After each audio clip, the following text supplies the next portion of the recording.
주신 주님 주의 나라 임하셨네 이 땅 위에 주님께. 기독교는 죽은 자를 찾아 경배하는 그런 종교가 아닙니다. 산자를 믿는 종교요, 빈 무덤의 종교입니다.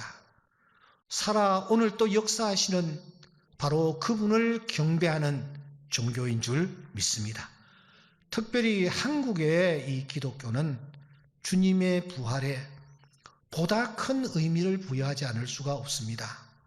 왜냐하면 1885년 부활절 그날 아침에 한국 최초의 선교사였던 언더우드와 아펜젤러가 인천저 제물포항에 도착을 했기 때문입니다.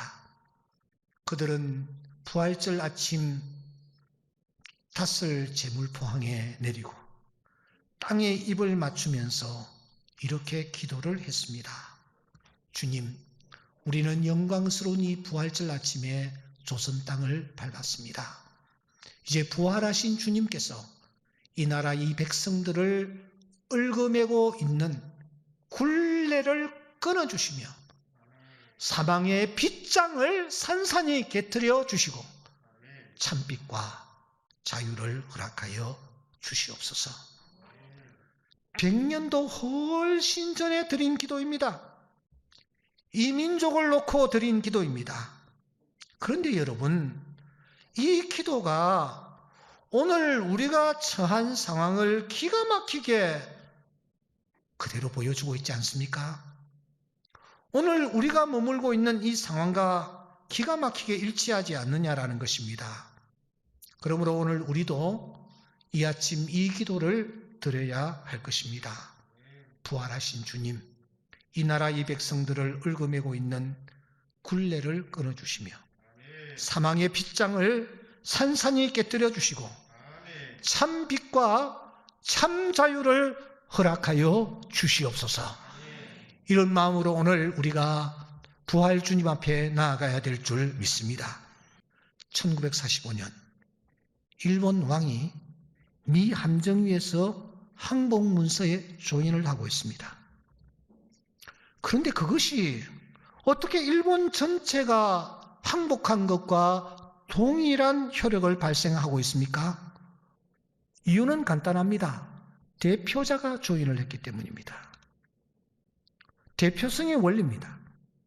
이와는 달리 1910년 한일 합병이 이루어졌습니다. 그런데 이 합병의 이 조약의 정당성에 대해서는 지금껏 논란이 되고 있습니다. 이유는 당시 대한제국의 대표자 왕이 순종이었는데 이 순종이 공식적으로 조약에 서명을 하지 아니했기 때문입니다. 나중에 알고 보니 당시 일본 총독부의 일개 직원에 불과했던 마에마 교사쿠라는 이런 직원이 날조한 것으로 알려지고 있습니다. 때문에 대표성의 원리를 적용할 수 없고 그래서 지금까지 논란이 되는 것입니다. 이렇게 대표성의 원리는 대단히 중요합니다. 이 중요한 대표성의 원리가 성경의 중심 뼈대를 이루고 있다는 사실을 여러분 아십니까? 여리고성의 기생 라합이라는 여성이 있었습니다. 그가 선한 일을 했고 그가 구원을 받았습니다. 이해가 됩니다. 근데 그의 가족들, 아들, 딸들, 그의 모든 사람들이 다 함께 구원을 받습니다. 대표성의 원리입니다. 그때에 아간이라는 자가 하나님의 말씀을 불순종합니다. 그리고 징계한 것들을 그가 인마이 포켓하죠. 그런 그가 심판을 받는 것은 당연한 일입니다. 그런데 성경에 보니까 그의 아들과 그의 딸들, 짐승들, 심지어 그가 머물렀던 장막들까지도 저기에 있는 악월 골짜기에서 돌무덤이 되는 것입니다. 여러분, 대표성의 원리가 아니고서는 이해가 되지 않는 사건인 것입니다. 주 예수를 믿으라. 그리하면 너와 내 집이 구원을 얻으리라. 내가 예수 믿는데 집의 모든 사람들이 다 구원을 받는 역사가 일어날 것이라는 것입니다. 대표성의 원리인 것입니다. 이 대표성의 원리가 에덴 동산에서부터 면면히 흐르고 있습니다. 때문에 바울은 대표성의 원리를 몇 차례나 강조하며 반복합니다. 오늘 우리가 영광스러운 부활절을 맞이했습니다. 이 부활절은 대표성의 원리가 아니고서는 설명이 되지 않는 절기입니다. 이해할 수 없는 절기입니다. 아무런 의미가 없는 절기입니다. 그런데 공교롭게도 오늘 이 부활절을 맞이하여 우리가 로마서를 쭉 살펴나가고 있는데 이 대표성의 원리가 기록되어 있는 오늘 이 본문을 우리가 이 부활절 아침에 우리가 대하게 된 것은 큰 은혜요 축복이 아닐 수 없습니다. 이 메시지를 통하여 예수의 부활이 나의 부활임을 확신하는 은혜가 있기를 소원합니다. 그분이 죽으신 것이 내가 죽으신 것과 내가 죽은 것과 마찬가지임을 깨닫고 그분이 살아나신 것이 내가 살아난 것과 마찬가지임을 다시 한번 확인하면서 부활의 주님을 높이고 부활의 주님을 찬양하는 오늘 이 귀한 아침 되기를 소원합니다. 로마서 5장 12절은 이렇게 시작합니다. 우리 한번 또박또박 같이 읽을까요? 시작. 그러므로 한 사람으로 말미암아 죄가 세상에 들어오고 죄로 말미암아 사망이 들어왔나니 이와 같이 모든 사람이 죄를 지었으므로 사망이 모든 사람에게 이르렀느니라. 본문을 보세요. 누군가가 죄를 지었답니다.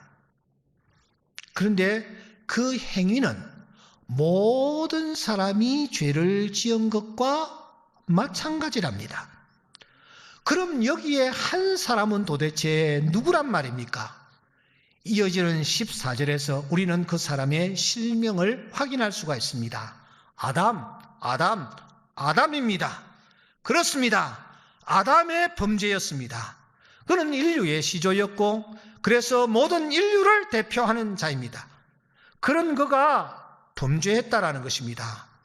그러면 모든 사람은 도대체 누구일까요? 그 모든 사람을 14절에서는 아담의 범죄와 같은 죄를 짓지 아니한 자라고 부연 설명을 하고 있습니다.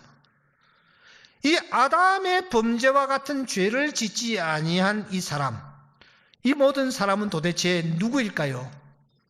아담의 후예들입니다. 나를 포함한 인류 전체를 뜻합니다. 그러면 이 죄를 지은 한 사람과 이 모든 사람의 공통점은 무엇입니까? 공통점이 있습니다. 그것은 사망이 왕노릇한다라는 점입니다. 사망의 권세, 사망의 소나기에서 벗어날 수 없다라는 점이 공통점입니다. 직설적으로 표현하여 죽는다라는 거예요. 예외 없이 죽는다라는 것입니다. 왜 죽습니까? 그날 하나님께서 아담에게 말씀하십니다. 야, 나무의 실과는 다 먹지만 중앙에 있는 나무 먹지 말라. 먹는 날에는 내가 반드시 죽으리라. 그런데 아담이 어떻게 했습니까? 먹었습니다. 죄를 범했습니다. 죄를 범한 아담에게 나타난 표징이 무엇입니까? 반드시 죽으리라는 그 말씀이 그대로 응한 것입니다. 죄의 삭은 사망이요라는 말씀 그대로입니다. 여러분, 아담에게 사망이 찾아온 것은 그가 범죄했기 때문입니다. 그런데 우리는 그때 그 현장에 없었습니다. 우리는 아담이 범죄한 그 죄를 범하지 아니했습니다. 알리바이가 아주 분명합니다. 우리는 선악과를 따먹어 본 적도 없어요. 선악과 나무가 어떻게 생겼는지 보지도 못했어요. 나무에 달려있는 열매가 빨간색인지 노란색인지 아는 사람이 한 사람도 없어요. 우리는 그 현장에 없었습니다. 그런데 그런 우리에게도 사망이 찾아오는 거예요. 반드시 죽으리라는 말씀이 우리에게도 응하고 있는 거예요. 사망이 왕노릇하고 있는 거예요. 이것은 무엇을 뜻합니까? 이것은 무엇을 뜻합니까? 다시 로마서 5장 12절의 하반부를 보십시다. 굉장히 중요한 말씀인데 저는 여기에서 네 부분을 강조하고 싶습니다. 첫째는 이와 같이라는 말은 마찬가지로 똑같이 그런 뜻이죠. 모든 사람은 아담이 지은 죄를 짓지 아니한 사람, 모든 사람,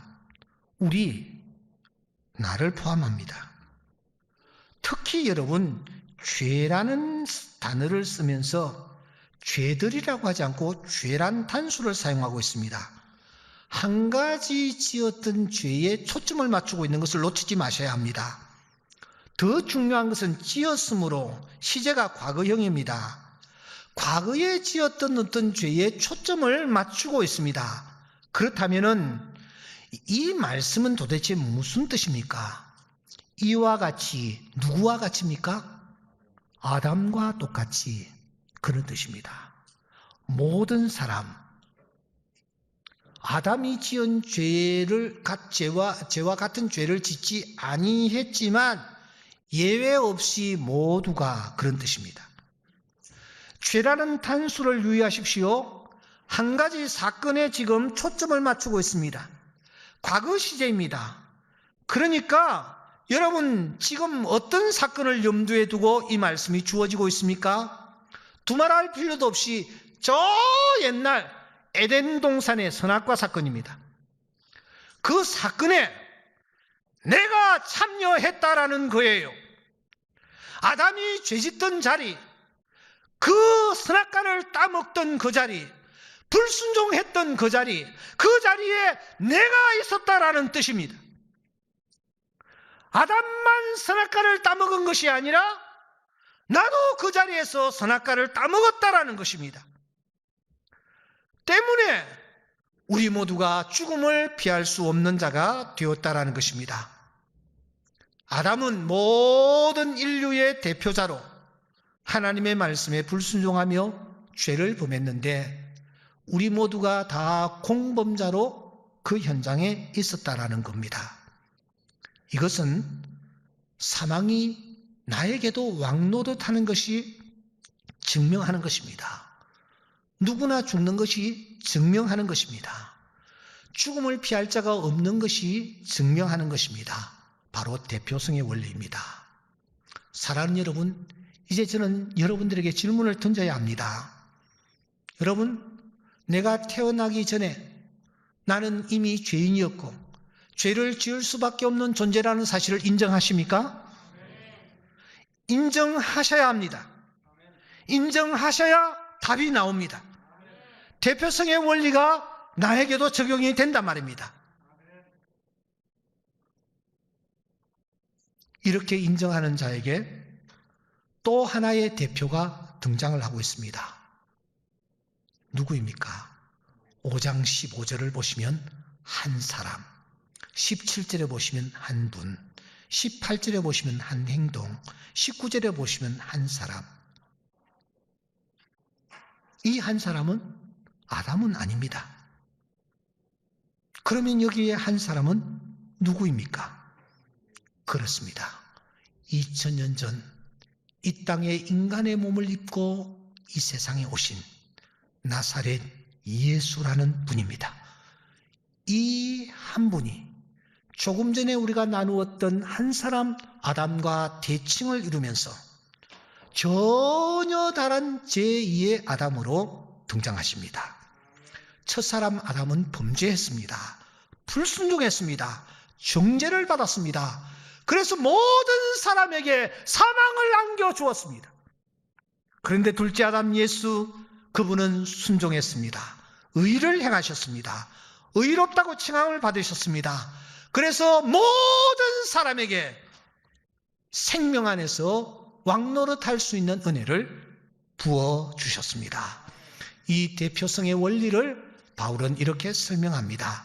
그러나 이 은사는 범죄와 같지 아니하니 곧 한 사람의 범죄로 인하여 많은 사람이 죽었은즉 더욱 하나님의 은혜와 또 한 사람 그리스도의 은혜로 말미암은 선물은 많은 사람에게 미쳤느니라. 한 사람 때문에 많은 사람이 죽었습니다. 그런데 한 사람 때문에 많은 사람이 은혜를 입습니다. 17절, 한 사람의 범죄로 말미암아 사망이 그 한 사람을 통하여 왕노릇하였은즉 더욱 은혜와 의의 선물을 넘치게 받는 자들은 한 분 그리스도 예수를 통하여 생명 안에서 왕노릇하리로다. 한 사람이 죄를 범했습니다. 그래서 그 죄로 말미암아 사망이 많은 사람들에게 찾아와 왕노릇을 합니다. 그런데 또 한 분, 그분 예수 그리스도 때문에 생명이 그 안에 임하고 생명 안에서 왕노릇하는 축복이 나타난다는 것입니다. 한 사람과 또 한 사람입니다. 사망이 왕노릇하고 생명이 왕노릇하는 놀라운 일입니다. 무엇을 통해서 이 놀라운 일이 일어납니까? 골고다 십자가를 통해서 이 일이 나타났습니다. 사랑하는 여러분, 2000년 전 골고다에 십자가가 세워졌습니다. 나는 없었습니다. 분명히 나는 그 현장에 없었습니다. 그런데 하나님은 있었다고 말씀하십니다. 에덴 동산 범죄의 현장에 내가 있었듯이 골고다 그 십자가 현장에 내가 있었다라고 하십니다. 그때 그분이 십자가에 못 박히고 달리셨습니다. 그때 나도 함께 달렸답니다. 나도 함께 피를 흘렸답니다. 나도 함께 죽었답니다. 대표성의 원리 때문입니다. 하나님께서 그렇게 보시는 것입니다. 그래서 바울은 이 사실을 이렇게 선언합니다. 내가 그리스도와 함께 십자가에 못 박혔나니. 바울 사도는 예수를 생전에 보지 못했던 자예요. 그런데 그가 말하기를 내가 그리스도와 함께 십자가에 못 박혔다고요. 이어서 말합니다. 예수 그리스도의 사람들은 육체와 함께 그 종욕과 탐심을 십자가에 못 박았느니라. 예수 그리스도의 사람들, 오늘 우리 모두가 다 십자가에 못 박았느니라고 말씀합니다. 그렇습니다. 무슨 뜻입니까? 우리가 그 십자가 현장에 있었습니다. 우리가 못 박혔습니다. 그래서 우리는 죽었습니다. 그래서 그것으로 모든 것이 끝나버렸습니까? 그날 우리를 대표하여 십자가에 못 박히신 예수 그리스도, 그 예수 그리스도는 아침 9시경에 십자가에 달리셔서 오후 3시경에 테텔레스타이 하시면서 그분은 숨이 끊어졌습니다. 이 사실을 원수들까지 확인을 하지 않았습니까? 요한복음 19장에 보면은 군인들, 이 형을 집행하던 자들이 예수와 함께 십자가에 못 박힌 사람과 또 다른 사람의 다리를 끊고 했습니다. 상황을 보십시오. 예수의 십자가는 중앙에 있었고 좌우에 강도들을 매단 십자가가 있었습니다. 군인들이 확인하기 위해서 좌우에서 이쪽 강도 저쪽 강도를 확인하였습니다. 다리를 꺾었습니다. 이들이 함께 중앙에 있는 십자가 가까이 다가왔습니다. 중앙에 달린 예수 그리스도를 보니 완전히 운명하신 거예요. 그래서 다리를 꺾을 필요가 없다라고 생각했습니다. 하지만 한 군인이 창을 가지고 예수의 옆구리를 찔러버렸습니다. 그때 피와 물이 나왔습니다. 피와 물이 나왔다라는 것은 의학적으로 그 사람이 완전히 죽었다라는 것을 증명하는 좋은 자료가 됩니다. 여러분 집에 가셔서 바늘을 가지고 찔러보십시오. 아무리 찔러도 피와 물이 구분되어 나오지 않습니다. 살아있기 때문이에요. 그러나 일단 숨을 거두면 피와 물이 분리가 되는 것입니다. 예수님이 완전히 운명하셨다라는 것을 이 성경이 증언하는 것입니다. 예수의 시신은 무덤에 뉘어졌고 돌은 임봉되었고 군사들은 삼엄하게 경비를 하기 시작합니다. 그 누구도 돌문을 열고 들어갈 수가 없습니다. 도둑질을 해갈 강 큰 자도 그 당시에 없었습니다. 모든 것이 다 끝난 듯해 보였습니다. 그런데 안식 후 첫날 사흘이 지난 그날 새벽 막달라 마리아가 무덤을 찾았죠. 웬걸 시신이 보이지 않는 거예요. 누가 이 시신을 도둑질해 갔을까? 그 생각과 함께 슬픔이 찾아왔고 두려움이 찾아왔고, 그래서 이 여인은 무덤 밖에서 울고 있었습니다. 울지 않을 수 없었기 때문입니다. 시신에 향유를 좀 발라드리고 싶어서 달려갔는데 말입니다. 바로 그때 열려진 무덤 안에서 천사의 음성이 크게 들립니다. 어찌하여 살아있는 자를 죽은 자 가운데서 찾느냐? 여기 계시지 않고 살아나셨느니라. 이 놀라운 이 메시지 앞에 이 여인이 몸을 돌려보니 바로 그 뒤에 부활하신 주님이 마리아를 바라보고 있는 것 아닙니까? 그리고 그 주님의 입에서 부활하신 주님 첫 음성이 마리아야 였습니다. 주님이 땅 위에 계시면서 많은 사람들을 접했습니다. 그런데 진정으로 주님을 사랑했던 여인은 이 막달라 마리아였습니다. 예수님이 고난을 받으실 것을 알고서는 이 여인이 값비싼 향유를 가지고 왔었고, 주님의 몸에 그 향유를 부었고, 그리고 자기의 머리털로 주님의 발을 씻어드리는 정말 가슴 뜨거운 헌신을 이 여인은 보여주었던 것입니다. 그녀의 입에서 단 한 번도 주님 사랑합니다라는 그런 표현을 한 적이 없습니다. 그러나 가장 주님을 사랑했던 여인 막달라 마리아였기에 부활하신 주님께서 자신의 영광스러운 모습을 누구에게 제일 먼저 보여줄까? 부활하신 주님께서 자신의 첫 음성을 누구에게 들려줄까? 누구를 제일 먼저 만나고 부를까? 마리아였던 것입니다. 마리아야, 마리아야. 마리아에게 자신의 모습을 보이신 주님은 성경대로 죽으시고 성경대로 다시 살아나신 그 주님은 게바에게 보이시고 500여 형제에게 일시로 보이시고, 그러면서 40여일 동안 땅 위에 머물면서 때로는 생선을 발라주시기도 하고, 때로는 떡을 구워주시기도 하고, 때로는 숯불을 피워주시면서 당신이 살아계신 생명의 주관자임을 보여주셨던 것입니다. 주님은 분명히 살아나셨습니다. 우리의 구원자로 다시 살아나셨습니다.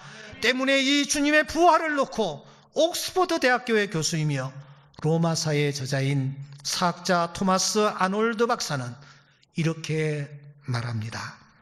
나는 여러 다른 시대의 역사에 대해서 연구하고 저자와 기록들의 증거를 고찰해 보았다.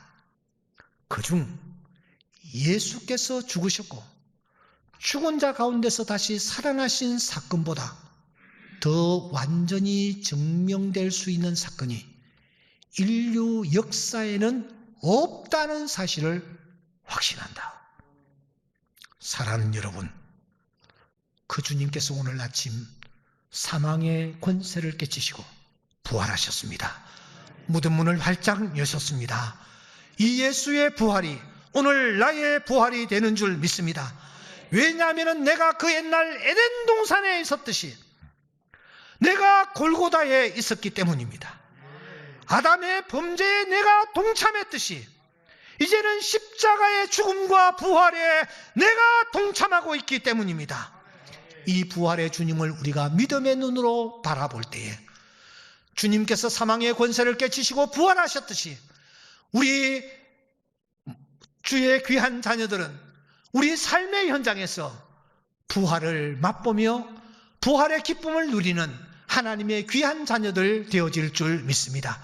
이 주님을 믿음의 눈으로 바라보며 오늘의 시련과 어려움들을 극복하고 믿음으로 다시 한번 일어서 세상을 향하여 힘있게 나아가는 주의 귀한 자녀들 될 수 있기를 주의 이름으로 축원합니다.